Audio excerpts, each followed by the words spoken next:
Hello friends, कैसे हो आप सभी लोग। आई होप कि सभी बहुत अच्छे होंगे। तो जैसा कि हमारी दिल्ली पुलिस कांस्टेबल 2023 के लिए जो जीके जीएस की सीरीज चल रही है उसमें हमारी नेक्स्ट क्लास है। जीके जीएस के मोस्ट इंपॉर्टेंट क्वेश्चन इसमें सारे शामिल किए गए हैं। आई होप ये क्लास आप लोगों के एग्जाम के लिए बहुत ज़्यादा बेटर रहेगी। तो आज हम हमारी नेक्स्ट क्लास में नेक्स्ट क्वेश्चन से स्टार्ट करते हैं। इन सारे क्वेश्चनों से मिलके जो आपके पीवाईक्यू हैं, जितने भी प्रीवियस ईयर में एसएससी के एग्जाम हो चुके हैं वो सारे आपके कंप्लीट हो जाएंगे। और आपने जिन भी चीज़ों की, चाहे वो हिस्ट्री हो, पॉलिटी हो, जियोग्राफी हो या अदर कोई भी सब्जेक्ट जो जीके जीएस में शामिल होते हैं, उन सभी का एक प्रकार से रिवीजन हो जाएगा। अगर आप ये सारी वीडियोस को एक बार देखने के बाद नोट्स बना लेते हैं और उसके तुरंत बाद में अगर इनका टाइम टू टाइम रिवीजन करते रहते हैं तो आई होप कि जितने भी दिल्ली पुलिस में आपके क्वेश्चन आने वाले हैं, जीके जीएस के क्वेश्चन इन सारी सीरीज से कंप्लीट हो जाएंगे। और जो भी लोग एग्जाम देने के बाद में जब आए तो इससे आपके कितने सारे क्वेश्चन ऐसे थे जो आपको इन 5000 क्वेश्चंस में कराए गए, कितने क्वेश्चन ऐसे हैं जो आपके एग्जाम में आए, कमेंट बॉक्स में आकर जरूर बताइएगा। तो आज हमारी नेक्स्ट क्लास में नेक्स्ट क्वेश्चन से स्टार्ट करते हैं। ग्राम पंचायत का निर्वाचन कराना किस पर निर्भर करता है। जो ग्राम पंचायत का निर्वाचन होता है उसे कौन कराता है, किस पर डिपेंड होता है, तो राज्य सरकार पर डिपेंड होता है। जो राज्य सरकार होती है वो हमारे ग्राम पंचायत का निर्वाचन यानी उसका चुनाव करवाती है। राज्य में राष्ट्रपति शासन से तात्पर्य राज्य में किसके शासन से है। जो राष्ट्रपति का शासन है उसका तात्पर्य राज्य के किस शासन से है, तो राज्य के राज्यपाल से है। जिस प्रकार से राज्य में राज्यपाल होता है उसी प्रकार से एक प्रकार से राष्ट्रपति शासन के रूप में कार्य करता है। राष्ट्रपति राज्यों में किस अनुच्छेद के तहत राष्ट्रपति शासन आरोपित करता है।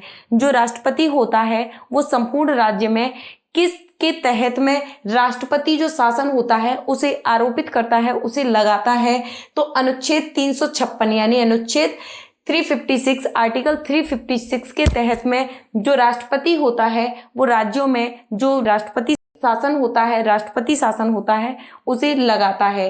राज्यसभा का पदेन अध्यक्ष कौन होता है। जो हमारी राज्यसभा होती है, जैसे कि हमारी संसद के दो सदन होते हैं, एक होता है लोकसभा, एक होता है राज्यसभा।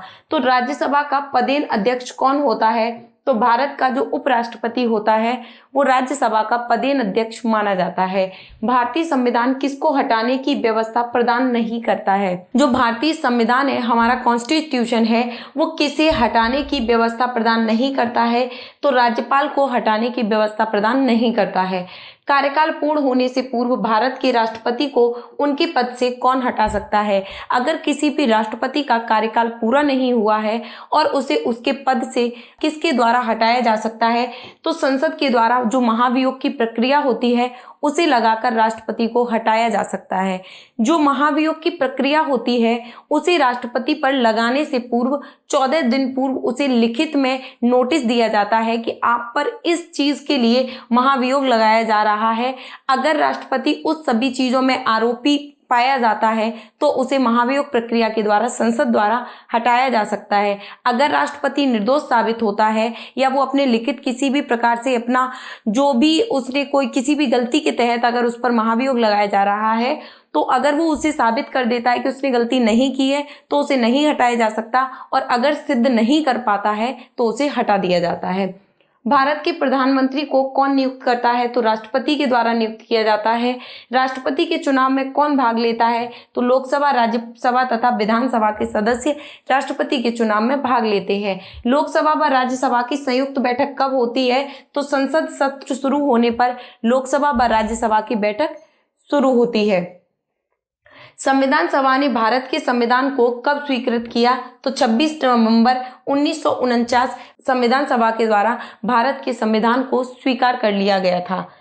उसके बाद नेक्स्ट क्वेश्चन है, संसद के दोनों सदनों की संयुक्त बैठक की अध्यक्षता कौन करता है, तो लोकसभा अध्यक्ष करता है। राज्यसभा की सदस्यता के लिए न्यूनतम आयु कितनी होनी चाहिए, तो 30 वर्ष होनी चाहिए। भारतीय संविधान का अनुच्छेद 19 प्रदान करता है, तो यानी कि जो स्वतंत्रता का अधिकार है उसे भारतीय संविधान का अनुच्छेद 19 प्रदान करता है। राष्ट्रपति का निर्वाचक मंडल में होते हैं, जो राष्ट्रपति के निर्वाचक मंडल होता है उसमें कौन कौन होते हैं, तो संसद, राज्य विधानमंडल के चयनित सदस्य राष्ट्रपति के निर्वाचक मंडल में होते हैं। राष्ट्रपति राज्यपाल की नियुक्ति में किसकी सलाह देता है? तो प्रधानमंत्री की सलाह देता है। अवित्तीय विधेयक को राष्ट्रपति कितनी बार लौटा सकता है? जो अवित्तीय विधेयक होता है उसे राष्ट्रपति कितनी बार लौटा सकता है? तो एक बार लौटा सकता है। संविधान की उद्देशिका में क्या वर्णित है? जो संविधान की उद्देशिका है, प्रस्तावना है, उसमें क्या चीज वर्णित है? तो समाजवादी, पंथ निरपेक्ष, लोकतंत्रात्मक, गणराज्य, ये जो लाइनिंग है ये हमारी संविधान की जो प्रस्तावना है, उद्देशिका जिसे बोला जाता है, उसमें वर्णित है, उसमें लिखी गई है। किस संवैधानिक संशोधन बिल द्वारा भारत में मतदान की आयु 21 वर्ष से घटाकर 18 वर्ष कर दी गई? तो जब 61वां संविधान संशोधन हुआ था उसमें जो हम वोट करते हैं उनकी जो उम्र है उसे 21 से घटाकर 18 वर्ष कर दिया गया। भारतीय संविधान के अधिकांश उपबंधों का संशोधन किया जा सकता है तो अकेली संसद के द्वारा। जो संविधान के अनुसार लोकसभा का स्पीकर उसके पद से कैसे हटाया जा सकता है? अगर लोकसभा के स्पीकर को हटाना है तो संविधान के द्वारा उसके पद से कैसे हटाया जा सकता है? तो सदन के सभी सदस्य का बहुमत प्रस्ताव पारित हो। अगर जो सदस्य होते हैं उन सभी का बहुमत अगर प्रस्ताव पारित किया जाए और सभी सक्रिय रहें तो उसे हटाया जा सकता है। भारतीय संविधान के अधिकांश उपबंधों का संशोधन किया जा सकता है तो अकेली संसद के द्वारा। भारतीय संविधान का कौन सा अनुच्छेद राष्ट्रपति को लोकसभा भंग करने की शक्ति प्रदान करता है? तो अनुच्छेद 85 है जो राष्ट्रपति को लोकसभा भंग करने की शक्ति प्रदान करता है। भारत का संविधान कितने वर्ष को लागू हुआ? तो जो भारतीय संविधान जो लागू हुआ था वो हमारा कौन सी ईयर में लागू हुआ था? तो 26 जनवरी 1950 को संपूर्ण देश में भारतीय संविधान लागू कर दिया गया था। भारतीय संविधान में नीति निर्देशक तत्वों का समावेशन का क्या उद्देश्य है? तो सामाजिक और आर्थिक लोकतंत्र जो हमारे नीति निर्देशक तत्व हैं उनके द्वारा माने जाते हैं। रोलेट अधिनियम किस वर्ष पारित किया गया? तो 1919 में रोलेट एक्ट था वो इंडिया के अंदर आया था। किस अधिनियम के द्वारा भारत में सांप्रदायिक निर्वाचक मंडल लागू किया गया? तो 1909 में सांप्रदायिक निर्वाचक मंडल था उसे लागू किया गया। संघ लोक सेवा आयोग के सदस्य अपना इस्तीफा किसे सौंपते हैं? तो राष्ट्रपति को सौंपते हैं। गोवा राज्य का निर्माण किस संविधान संशोधन के द्वारा हुआ? तो 56वां जो संविधान संशोधन था उसके द्वारा गोवा राज्य का निर्माण किया गया था। आर्थिक प्रतिवर्ष सर्वे किसके द्वारा प्रकाशित किया जाता है? तो वित्त मंत्रालय के द्वारा जो आर्थिक सर्वे होता है उसे प्रकाशित किया जाता है। फाइनेंस कमीशन यानी वित्त आयोग की नियुक्ति कौन करता है? तो राष्ट्रपति के द्वारा जो हमारा वित्त आयोग होता है, फाइनेंस कमीशन होता है, उसकी नियुक्ति की जाती है। कौन सा कर केंद्र सरकार के राजस्व का स्रोत नहीं है? तो भू राजस्व जो केंद्र सरकार है उसके राजस्व का स्रोत नहीं है। लोकसभा व राज्यसभा की संयुक्त बैठक कब होती है?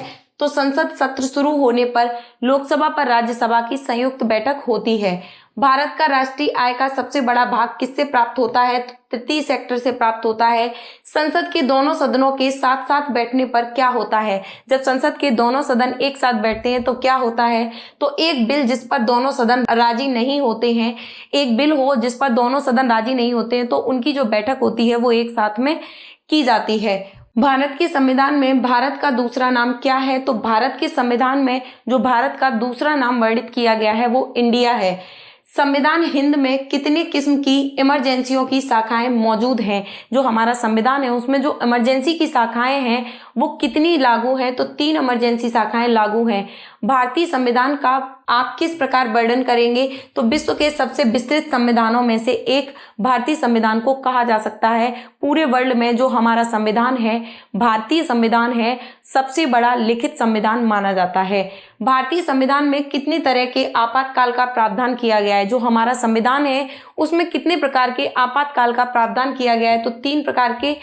भारत के राष्ट्रपति द्वारा राज्यसभा में कितने सदस्य मनोनीत किए जाते हैं? तो 12 किए जाते हैं। गवर्नर की नियुक्ति कौन करता है? तो राष्ट्रपति गवर्नर की नियुक्ति करता है। भारत का कंसोलिडेटेड फंड एवं नियंत्रण पर्यवेक्षण कौन करता है? तो संसद करती है। लोकसभा के स्पीकर का चुनाव कौन करता है? तो लोकसभा सदस्यों द्वारा लोकसभा के जो स्पीकर होते हैं, जो वक्ता होते हैं, उनका चुनाव किया जाता है। भारत का सशस्त्र सेनाओं का सुप्रीम कमांडर कौन होता है? राष्ट्रपति होता है। मोस्ट इंपॉर्टेंट क्वेश्चन है, हर एग्जाम में, कंपटीशन एग्जाम में कहीं ना कहीं ये क्वेश्चन देखने को मिलता ही है। संसद के दोनों सदनों की संयुक्त बैठक की अध्यक्षता कौन करता है? तो लोकसभा अध्यक्ष संसद के दोनों सदनों की जब एक साथ में बैठक होती है तो उसकी अध्यक्षता लोकसभा स्पीकर करता है। राज्यसभा का पदेन अध्यक्ष भारत का उपराष्ट्रपति होता है।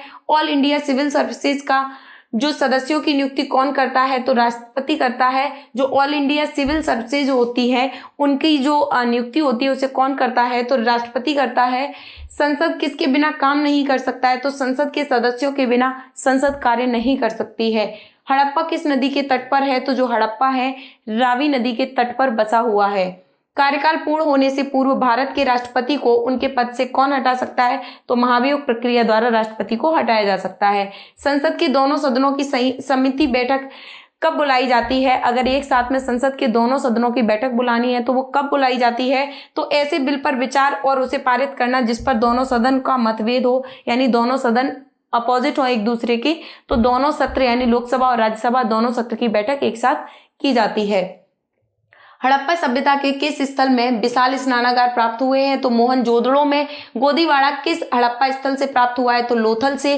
सिंधु सभ्यता किस युग से संबंधित है, तो कांस्य युगीन सभ्यता। सिंधु जो सभ्यता है उसे कांस्य युगीन सभ्यता कहा जा सकता है। सिंधु सभ्यता के निवासी किस धातु से अपरिचित थे, तो लोहे से अपरिचित थे, क्योंकि उन्होंने जिस धातु को सबसे पहले प्रयोग में लाया वो कांसा था और उन्होंने जिस धातु की खोज की वो भी कांसा ही था। सबसे पुराना वेद कौन सा है, ऋग्वेद है। ऋग्वेद हमारा सबसे पुराना वेद है और ऋग्वेद के अंदर ही हमारा गायत्री मंत्र लिखा गया है। जो गायत्री मंत्र है वो हमारा ऋग्वेद में वर्णित है। नवीनतम वेद का क्या नाम है, तो अथर्ववेद सबसे ज्यादा नवीनतम वेद माना जाता है, जो सबसे अंतिम वेद है, यानी कि वो अथर्ववेद है जो सबसे ज्यादा नवीनतम वेद माना जाता है। कौन सा वेद गद्य और पद्य दोनों में है, ऐसा कौन सा वेद है जिसमें गद्य और पद्य यानी कि जिसमें पोइम के तहत भी यानी जो चौपाइयां हैं वो भी लिखी हैं और पद्य की भी घटनाएं सारी वर्णित की गई हैं, तो यजुर्वेद को गद्य और पद्य दोनों में लिखा गया वेद माना जाता है। कौन सा वेद गेय है, गेय का मतलब होता है ऐसा कौन सा वेद है जिसे गाया जा सकता है, जिसमें जो सूक्तियां हैं, जो श्लोक हैं, कविताएं हैं, ये सारी चीजें ज्यादा मौजूद हैं, तो सामवेद को एक प्रकार से गेय वेद यानी गाने वाला वेद कहा जा सकता है। ऋग्वेद में कितने मंडल, सूक्त व कितने मंत्र होते हैं, जो ऋग्वेद है उसमें कितने मंडल हैं, कितनी सूक्तियां हैं और कितने ही उसमें मंत्र हैं, तो ऋग्वेद में 10 मंडल हैं, 1028 सूक्तियां हैं और 10,600 मंत्र हैं। मोस्ट इंपॉर्टेंट क्वेश्चन है, ऋग्वेद में 10 मंडल हैं, 1028 सूक्तियां हैं और 10,600 मंत्र लिखे गए हैं। पुराणों की संख्या कितनी होती है, जो हमारे पुराण हैं उनकी संख्या कितनी है, तो टोटल 18 है जो हमारे पुराणों की संख्या है। उपनिषदों की संख्या कितनी है, तो हमारे उपनिषद 108 है। प्राचीनतम स्मृति कौन सी है, तो मनु स्मृति को प्राचीनतम स्मृति माना जाता है। नवीनतम स्मृति कौन सी है, तो देव स्मृति को नवीनतम स्मृति माना जाता है। अष्टाध्यायी की रचना किसने की, तो पाणिनि ने की थी। सत्यमेव जयते कहाँ से लिया गया है, तो मुंडोपनिषद से लिया गया है। सत्यमेव जयते यानी जो कथन है सत्यमेव जयते उसे मुंडोपनिषद से लिया गया है। गायत्री मंत्र कहाँ से लिया गया है, तो ऋग्वेद से। भारतीय दर्शन शास्त्रों की संख्या कितनी है, तो 6 है। योग दर्शन के संपादक कौन थे, तो पतंजलि को योग दर्शन का संपादक माना जाता है। असदो मां सदगमय तमसो मां ज्योतिर्गमय कहाँ से लिया गया है, तो ऋग्वेद में ये सूक्ति वर्णित की गई है। वेदों की संख्या कितनी है, तो वेदों की टोटल संख्या 4 है। वैदिक काल का प्रमुख देवता कौन था, तो वैदिक काल में जो प्रमुख देवता के रूप में माने जाते थे वो थे इंद्र। विष्णु के किस अवतार का जन्म अभी नहीं हुआ है, तो कल के अवतार का जन्म अभी तक नहीं हुआ है। किस प्रकार के विवाह को वधू का मूल्य लिया जाता है, तो असुर विवाह में वधू का मूल्य लिया जाता है। ऐसी चीजें ऋग्वेद में वर्णित की गई हैं। महात्मा बुद्ध का जन्म कहाँ हुआ था, तो लुम्बिनी में हुआ था। बुद्ध के माता पिता का नाम था महामाया व शुद्धोदन। बुद्ध की माता का नाम था महामाया और पिता का नाम था शुद्धोदन। बुद्ध किस कुल से संबंधित थे, तो शाक्य कुल से संबंधित थे गौतम बुद्ध। बुद्ध की पत्नी का नाम क्या था, तो यशोधरा उनकी पत्नी का नाम था और राहुल उनके पुत्र का नाम था। महात्मा बुद्ध को ज्ञान कहाँ प्राप्त हुआ, तो बोध गया में, जो कि उरुवेला में स्थित है बोध गया, वहां पर महात्मा बुद्ध को ज्ञान प्राप्त हुआ। महात्मा बुद्ध के घर त्यागने की घटना को क्या कहते हैं, तो महाविनिष्क्रमण काल। जो बुद्ध ने अपने घर को त्याग दिया था उसे महाविनिष्क्रमण काल कहा गया। महात्मा बुद्ध ने अपना प्रथम उपदेश कहाँ पर दिया, तो सारनाथ के अंदर महात्मा बुद्ध ने अपना प्रथम उपदेश दिया था। आम्रपाली कौन थी, तो बुद्ध की शिष्या थी, जो कि वैशाली नगर की बधू थी। वो महात्मा बुद्ध की शिष्या मानी जाती है जिसका नाम था आम्रपाली। बुद्ध के उपदेश सुनकर 5 ब्राह्मणों द्वारा बौद्ध बनने की घटना को धर्म चक्र प्रवर्तन कहा जाता है। बुद्ध ने अपना सर्वाधिक समय कहाँ व्यतीत किया? तो श्रावस्ती में व्यतीत किया। बुद्ध के समकालीन शासक कौन थे? तो बिंबिसार, उदयन, प्रसेनचिन और प्रद्योत जो थे वो बुद्ध के समकालीन शासक माने जाते हैं। बौद्ध संघ में प्रवेश करने वाली प्रथम महिला प्रजापति गौतमी थी। त्रिपिटक किस धर्म से संबंधित है? तो बौद्ध धर्म से संबंधित है त्रिपिटक। त्रिपिटक है सुत्त पिटक, विनय पिटक और अभिधम्म पिटक। ये त्रिपिटक माने जाते हैं। सुत्त पिटक, विनय पिटक और अभिधम्म पिटक। महात्मा बुद्ध के प्रमुख शिष्य थे आनंद और उपाली। आनंद और उपाली महात्मा बुद्ध के प्रिय शिष्यों में आते हैं। महात्मा बुद्ध की मृत्यु कहाँ हुई थी? तो कुशीनगर में महात्मा बुद्ध की मृत्यु हुई थी। बुद्ध की मृत्यु को क्या कहा जाता है? तो महापरिनिर्वाण कहा जाता है। बुद्ध चरित की रचना किसने की? तो अशोक घोष ने बुद्ध चरित की रचना की। महात्मा बुद्ध के घोड़े का नाम क्या था? तो कंथक नाम था। महावीर स्वामी का जन्म कहाँ हुआ था? तो कुंड ग्राम वैशाली में महावीर स्वामी का जन्म हुआ था। महावीर स्वामी के कुल का नाम क्या था? तो ज्ञातक वंश, यानी जिसे जातक भी बोला जाता है। महावीर स्वामी इस कुल के वंशज माने जाते हैं।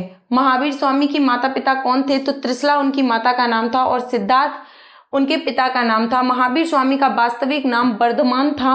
महावीर स्वामी को ज्ञान की जो प्राप्ति हुई थी वो जन्यग्राम में हुई थी। महावीर स्वामी की पत्नी और पुत्री का नाम क्या था? तो महावीर स्वामी की पत्नी का नाम था जसोदा और अन्नौजा उनकी पुत्री का नाम था, जिसे प्रियदर्शनी के नाम से भी जाना जाता है। द्वितीय बौद्ध संगीति कहाँ पर, किसकी अध्यक्षता में व किसके काल में हुई? तो वैशाली में हुई थी, सावकर्मी के काल में।